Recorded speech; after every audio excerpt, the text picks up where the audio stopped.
벌써 5년 전의 일입니다. 2020년 초에 시작된 코로나 팬데믹은 우리 사회에 엄청난 변화를 가져왔습니다. 교회도 예외는 아니었습니다. 사회적 거리두기가 시행되면서 예배당에 함께 모여 예배할 수 없는 초유의 사태가 벌어졌습니다. 그때까지만 해도 예배는 예배당에 나와서 함께 하는 것이 예배라고 생각했는데 비대면 예배, 대면 예배, 온라인 예배, 오프라인 예배 같은 생소한 개념이 점점 친숙해지게 되었습니다. 예배의 중요성을 생각해서 현장에서 드리는 이 대면 예배를 강행한 교회들도 있었습니다. 반면 사회의 안전과 시민 건강을 위해서는 교회가 먼저 모범을 보여야 된다는 생각에서 정부의 방역 지침을 적극적으로 따른 교회들도 있었습니다. 예배를 귀하게 여기고 교회를 사랑하는 마음은 모두 동일했지만 관점이 달랐습니다. 하나님께서는 그 진심과 의도를 보시고 모두 귀하게 보셨으리라 생각을 합니다. 그런데 이러한 사태를 겪으면서 사람들은 본질에 대한 진지한 질문을 던지기 시작했습니다. 예배란 무엇인가? 교회란 무엇인가? 가족은 무엇인가? 국가란 무엇인가? 물론 그 이전에도 사람들은 본질에 관해 생각을 했겠지만 위기를 겪으면서 사람들은 현실에 심각한 도전을 받으면서 본질에 대한 좀 더 진지하고 심각한 질문을 제기하기 시작한 것입니다. 모든 사람이 항상 본질에 관해 고민해야 된다, 이런 의미는 아닙니다. 만약 적군이 쳐들어와서 지금 당장 총을 쏘고 포탄을 발사해야 하는데 군인들이 국제 관계의 본질이 무엇인지, 전쟁의 본질이 무엇인지, 총을 쏘는 것이 과연 옳은 일인지 그제서야 본질에 관해 질문을 던지고 있다면 나라가 망하는 길은 시간 문제라고 볼 수밖에 없을 것입니다. 너무 심각하게 고민을 하면 일을 제대로 할 수가 없습니다. 그러나 우리가 살아가면서 한 번쯤은 그래도 반드시 이 본질에 대한 질문을 던지고 본질에 대한 진지한 성찰을 할 필요가 있을 것 같습니다. 개인이든 조직이든 본질에 대한 이해가 결여되어 있을 때 올바른 방향으로 나아가기가 힘들기 때문입니다. 본질에 대한 질문은 특히 위기 상황에서 더욱 중요하게 다가옵니다. 평상시에는 당연하게 여겨지던 것들도 위기가 발생하면 당연한 것이 아니게 되는 현상이 발생을 합니다. 진정으로 중요한 것이 무엇인지, 우리가 반드시 지켜내야 할 것은 무엇인지, 또 반대로 우리가 기꺼이 포기할 수 있는 것은 무엇인지 판단할 수 있는 기준이 필요한데, 이 모든 것을 판단하는 기준이 바로 본질에 대한 이해에 달려있기 때문입니다. 본질에 충실한 교회라는 주제로 지난 2주간 말씀을 전해드렸습니다. 교회의 본질은 말씀에 있다. 교회의 본질은 기도에 있다. 이렇게 말씀을 드렸고요. 오늘은 교회의 본질은 사랑에 있다는 내용으로 하나님 말씀을 전하도록 하겠습니다. 사실 교회의 본질을 설명하는 주제들은 5가지, 10가지 더 많이 설명할 수도 있습니다. 그러나 너무 길어지면 지루할 수 있기 때문에 이번에는 여기에서 일단락을 하도록 하겠습니다. 예수님을 믿지 않는 사람들 또는 다른 종교를 믿는 사람들이 우리 기독교를 바라볼 때 기독교는 이런 종교이구나 하고 생각할 수 있는 기독교만의 독특한 특징이 있다면 그것은 무엇일까요? 여러분은 다른 사람들에게 기독교를 설명할 때 어떤 키워드를 가지고 기독교를 설명하시겠습니까? 아마도 많은 사람들이 이 질문에 사랑이라고 답변을 하지 않을까 생각합니다. 많은 사람들이 기독교를 가리켜서 사랑의 종교라고 표현을 하고 있습니다. 기독교가 사랑의 종교라고 불리는 가장 큰 이유는 기독교가 믿는 하나님이 바로 사랑의 하나님이시기 때문입니다. 우리가 잘 알고 있는 요한 1서 4장 16절에 이렇게 되어 있습니다. 하나님이 우리를 사랑하시는 사랑을 우리가 알고 믿었노니 하나님은 사랑이시라. 사랑 안에 거하는 자는 하나님 안에 거하고 하나님도 그의 안에 거하시느니라. 아멘. 하나님은 사랑이시다. 이렇게 말씀을 하고 있는데 이 말씀을 들을 때 사람들은 이렇게 오해하는 경우도 있습니다. 하나님 이퀄 사랑인가? 하나님이 사랑이고 사랑이 그러면 하나님인가? 이런 의미는 아닙니다. 하나님이 사랑이시다는 말의 의미는 하나님께서는 사랑으로 가득하신 분, 사랑으로 충만하신 분이라는 의미를 담고 있습니다. 우리가 어떤 사람을 생각하면 그 사람의 이미지가 떠오르지 않습니까? 여러분의 남편이나 아내, 또 성도들을 떠올리다 보면 그 사람의 특징이 생각나기 마련입니다. 그 사람을 생각하면 참 친절하다, 따스하다, 강직하다, 또 반대로 참 사납다, 인색하다, 차갑다, 이런저런 이미지가 떠오를 것입니다. 마찬가지로 우리가 하나님을 생각하면 제일 먼저 떠오르는 이미지, 제일 먼저 떠오르는 단어가 바로 사랑이라는 사실입니다. 하나님의 성품, 하나님의 속성이 바로 사랑이기 때문입니다. 하나님께서 예수님을 이 땅에 보내신 이유가 바로 사랑이라고 성경은 우리에게 전해주고 있습니다. 예전에도 몇 번 언급을 드렸는데 요한복음 3장 16절에 이렇게 되어 있습니다. 하나님이 세상을 이처럼 사랑하사 독생자를 주셨으니 이는 그를 믿는 자마다 멸망하지 않고 영생을 얻게 하려 하심이라. 우리가 이 말씀을 들을 때 놓치는 단어가 하나 있습니다. 바로 사랑입니다. 하나님께서 독생자 예수 그리스도를 이 땅에 보내주신 이유가 무엇이라고 되어 있습니까? 하나님의 사랑 때문이라고. 그냥 사랑이 아니라 이처럼 사랑하셨기 때문이라고 성경은 분명하게 말씀하고 있습니다. 사랑이란 사랑하는 대상에게 자기가 가지고 있는 가장 소중한 것을 내어주는 것이 아니겠습니까? 하나님께서는 우리를 너무나도 사랑하셔서 자기에게 가장 소중한 존재를 우리에게 기꺼이 내어주셨습니다. 그런데 성경은 예수님께서도 우리에게 자신을 내어주신 이유가 사랑 때문이라고 동일하게 말씀하고 있습니다.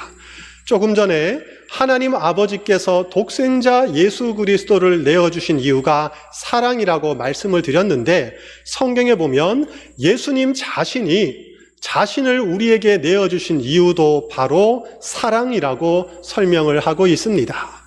갈라디아서 3장 20절에 이렇게 되어 있습니다.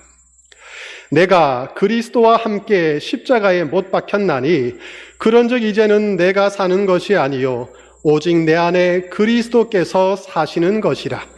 이제 내가 육체 가운데 사는 것은 나를 사랑하사 나를 위하여 자기 자신을 버리신 하나님의 아들을 믿는 믿음 안에서 사는 것이라.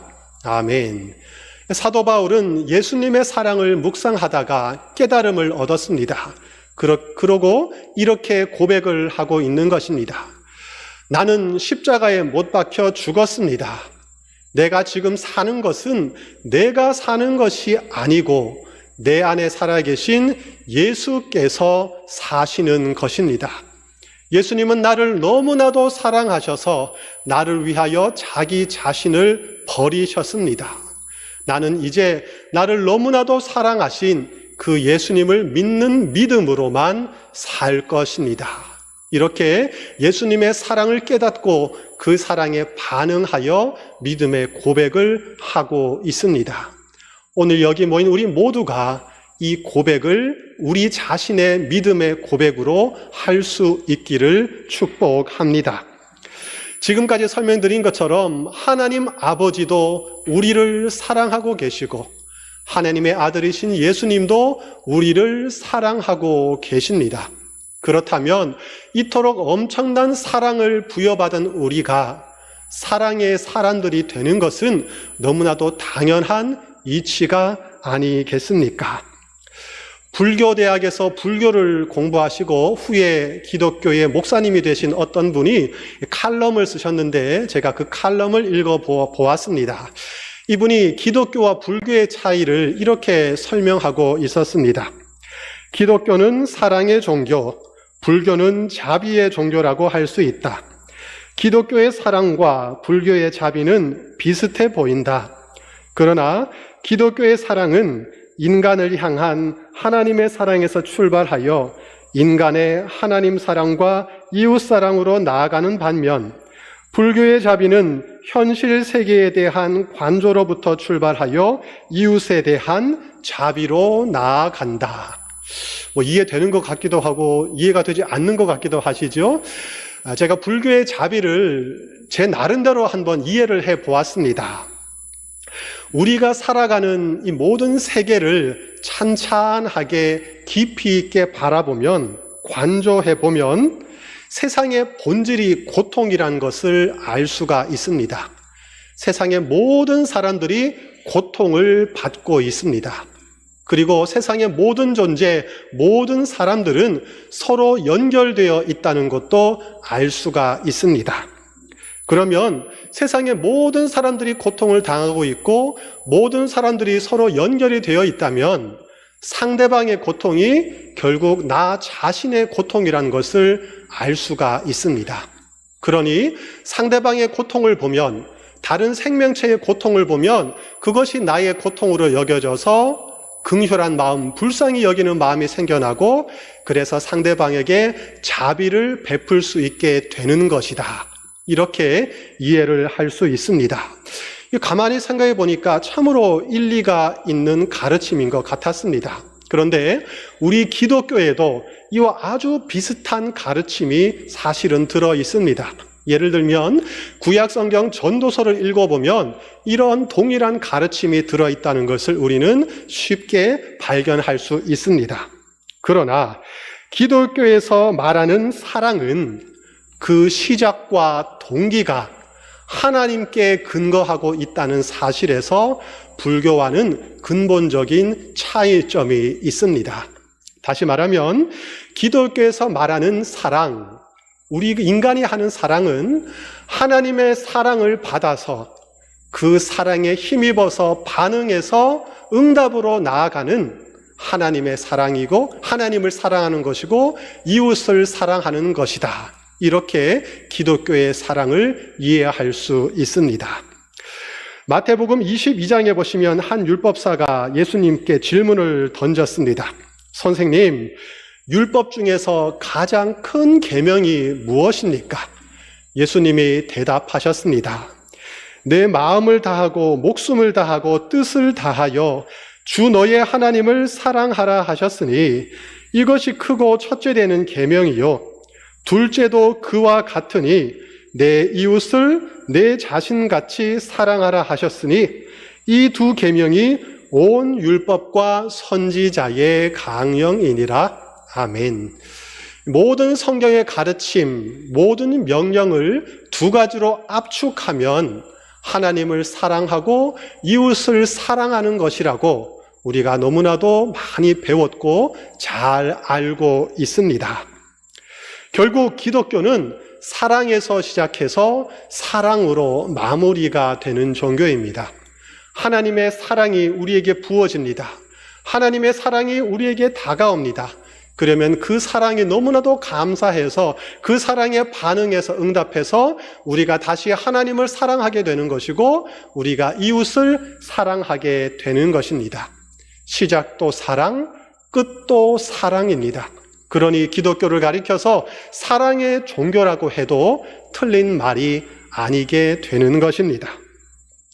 오늘 본문인 요한복음 13장을 읽어보면 예수님께서 십자가에 달리시기 전날 밤에 예수님은 사랑하는 제자들의 발을 하나하나 씻어 주셨습니다.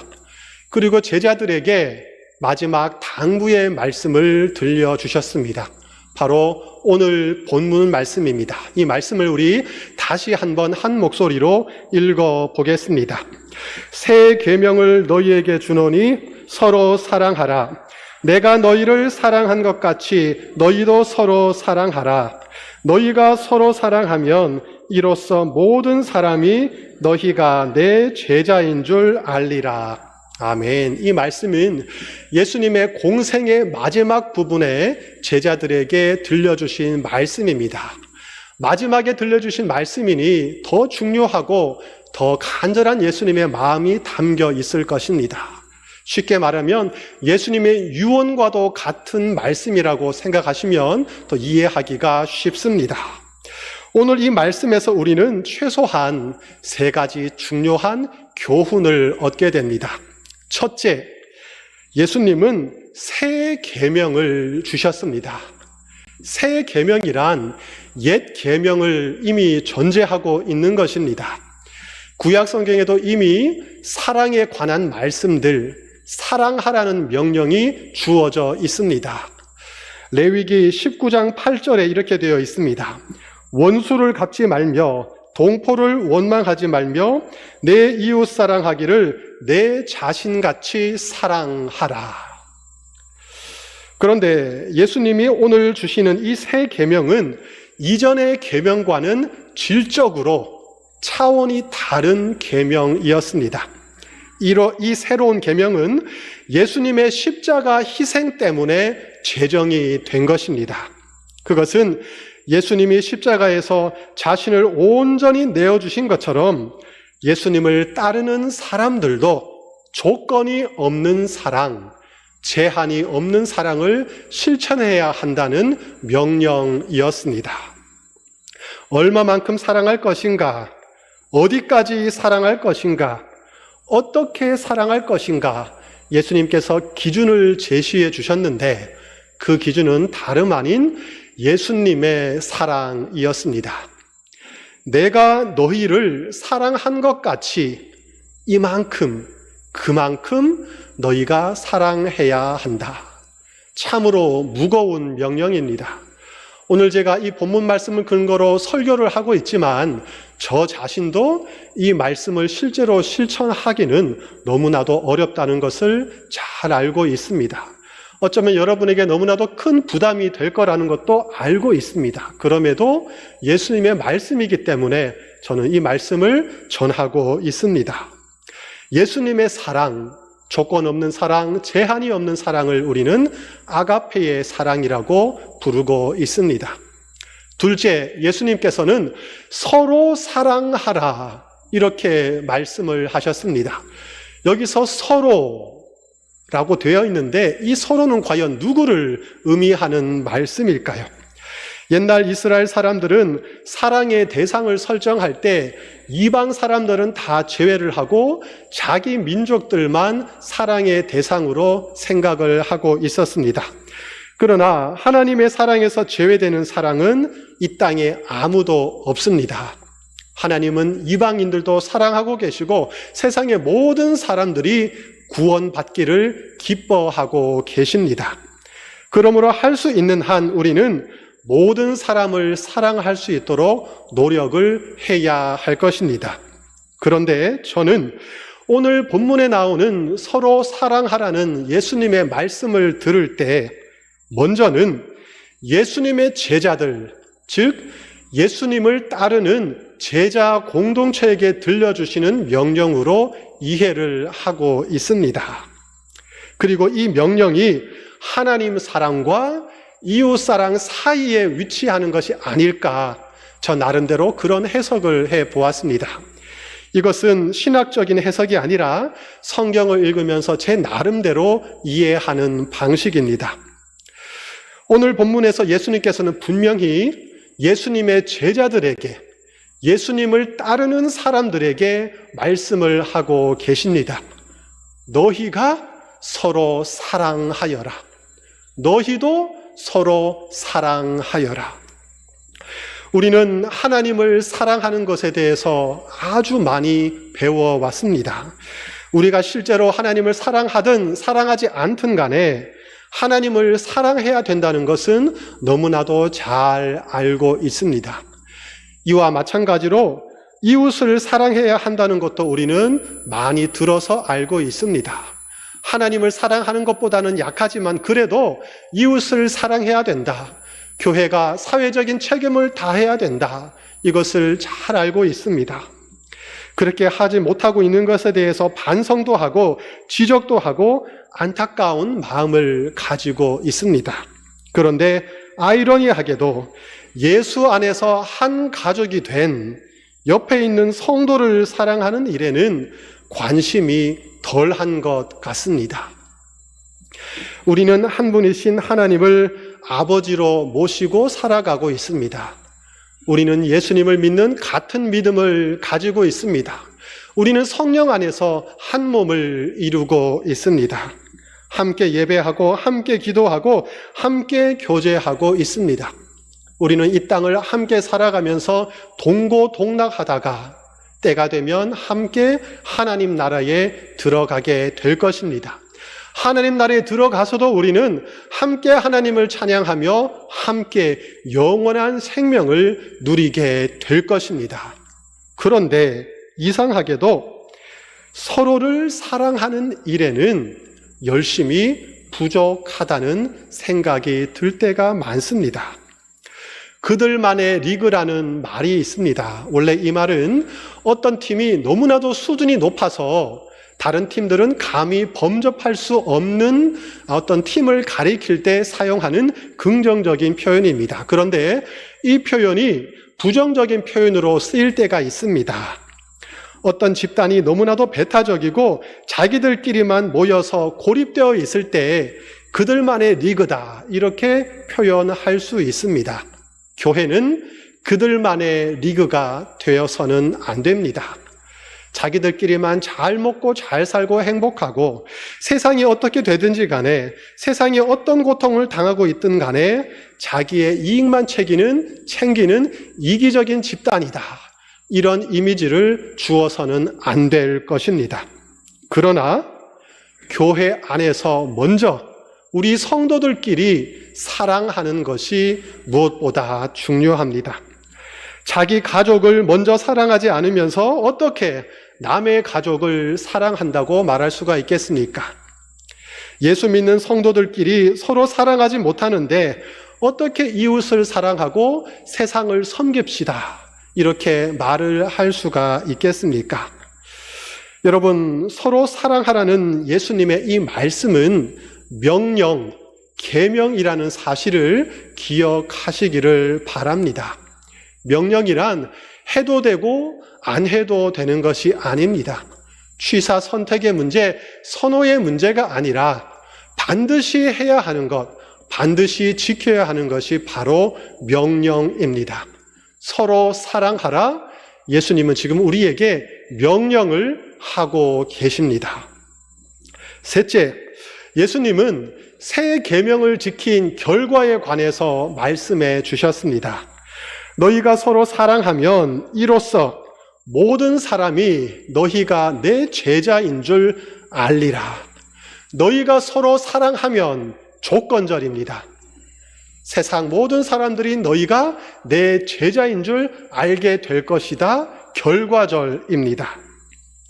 유대인들은 할례를 행하고 독특한 복장을 착용함으로써 자신이 하나님의 백성이라는 표시를 나타내었습니다.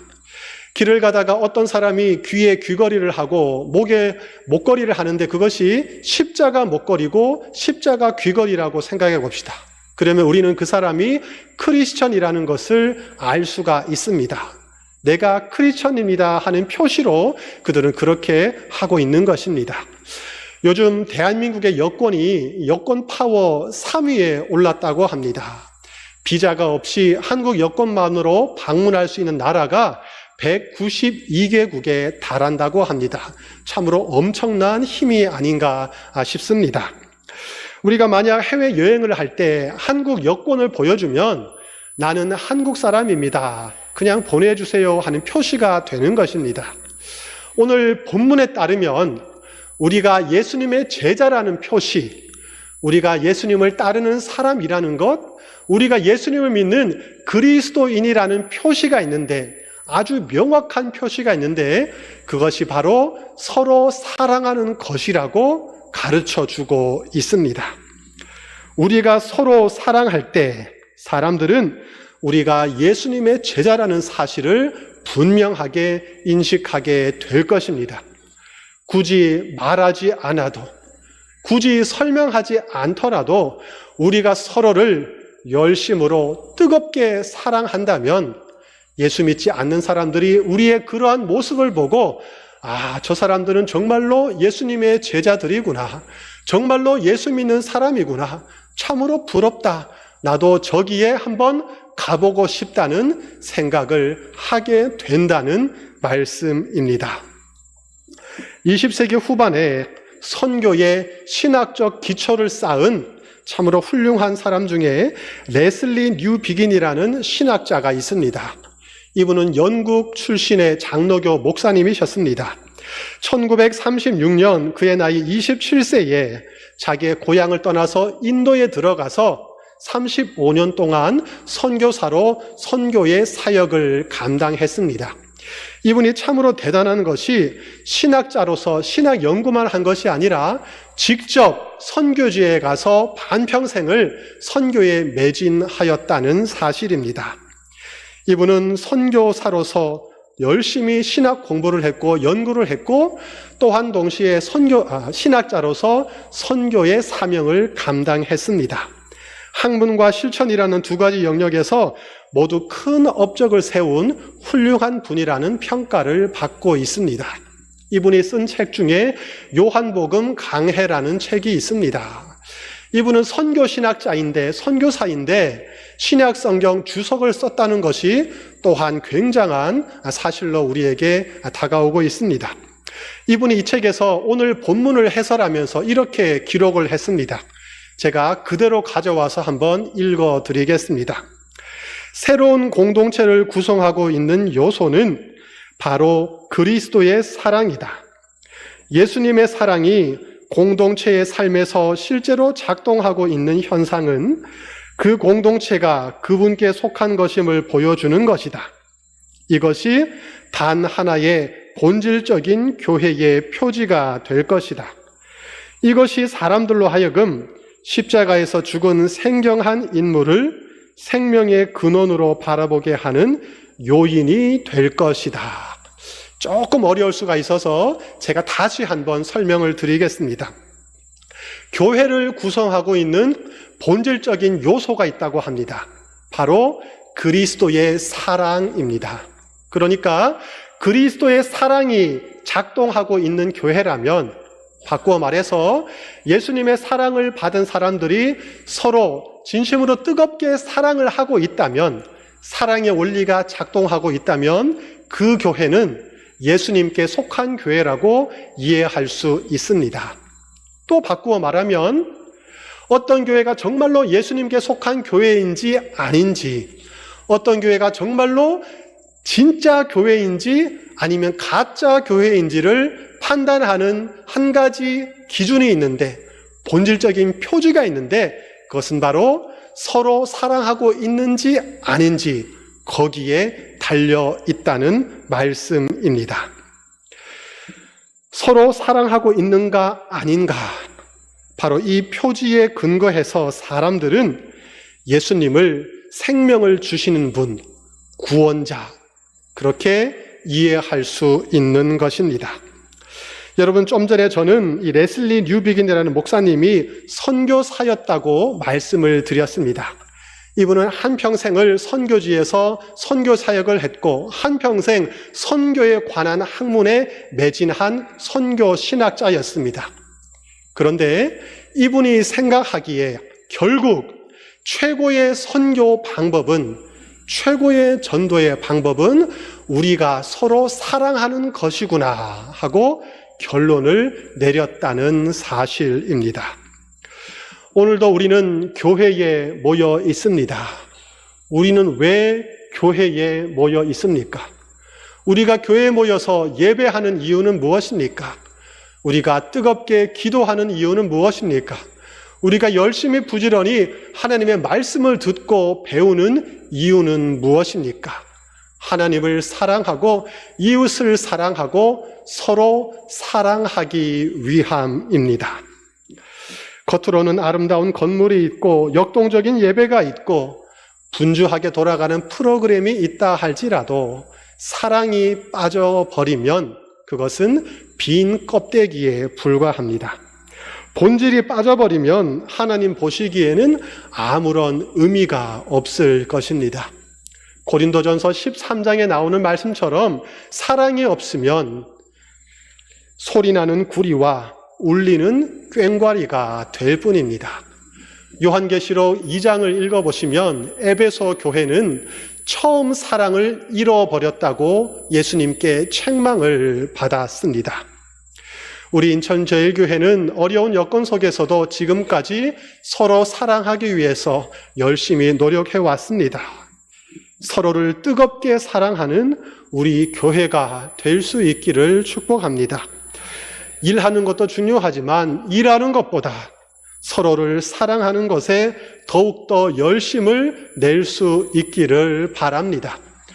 우리가 하고 있는 그 모든 일들이 사랑의 바탕을 두고 사랑을 위한 것이 될 수 있기를 바랍니다.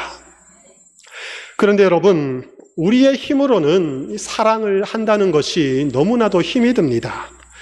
우리는 스스로 빛을 내는 발광체가 아니기 때문입니다. 마치 달이 태양의 빛을 받아서 그 빛을 반사해서 빛을 내는 것처럼 우리는 누군가의 사랑을 받아야만, 누군가의 사랑을 먹어야만 사랑을 할 수 있는 존재입니다. 우리는 하나님의 사랑이 반드시 필요합니다. 말씀을 통해서, 기도를 통해서 하나님의 사랑을 덧입을 때에야만 우리는 하나님을 사랑할 수 있고 서로를 사랑할 수 있습니다. 내가 사랑해야지 하는 그 사랑의 행동에 초점을 맞추면 그 사랑은 결코 오래 가지 못합니다. 우리가 하나님의 사랑 안에 거할 때, 하나님의 사랑 안에 머물러 있을 때 사랑할 수 있는 힘이 생기는 것입니다. 하나님의 사랑이 여러분의 마음을, 여러분의 삶을 충만하게 덮어주시기를 축복합니다. 언젠가 우리는 이 땅을 떠나서 하나님 나라에 들어가게 될 것입니다. 그때 하나님께서 인자하신 모습으로 우리를 바라보며 이렇게 물어보시지 않을까 생각을 해보았습니다. 사랑하는 아들아, 사랑하는 딸아, 세상에 있을 때 너는 무엇을 했느냐? 무엇을 하다가 여기 왔느냐? 사람마다 다양하게 답변을 할 것입니다. 어떤 사람은 이렇게 답변하겠죠? 하나님, 저는 잘 놀다 왔습니다. 여행도 많이 했습니다. 미국도 가보고, 캐나다도 가보고, 아프리카도 가보고, 유럽도 가보고, 동남아도 다 다녀보았습니다. 하나님이 창조하신 세계가 너무나도 아름다웠습니다. 하나님이 말씀하십니다. 참 잘했구나. 참 재미있게 잘 살다 왔구나. 또 누군가는 이렇게 답변할 것입니다. 하나님, 저는 먹다가 왔습니다. 잘 먹었습니다. 한우도 먹고 회도 먹고 이탈리안 파스타도 먹고 한식도 먹고 잘 먹었습니다. 하나님이 만드신 요리가 너무나도 맛있었습니다. 하나님이 답변하실 것입니다. 잘했구나, 잘 누렸구나, 네가 맛있었다니 내 마음이 참 기쁘구나. 근데 여러분, 우리가 이렇게 답변할 수 있으면 얼마나 감사한 일이겠습니까? 하나님, 부족했지만 저는 사랑하다가 왔습니다. 부족했지만 정말로 사랑하려고 노력했습니다. 주님께서 허락해 주신 남편을 사랑했습니다.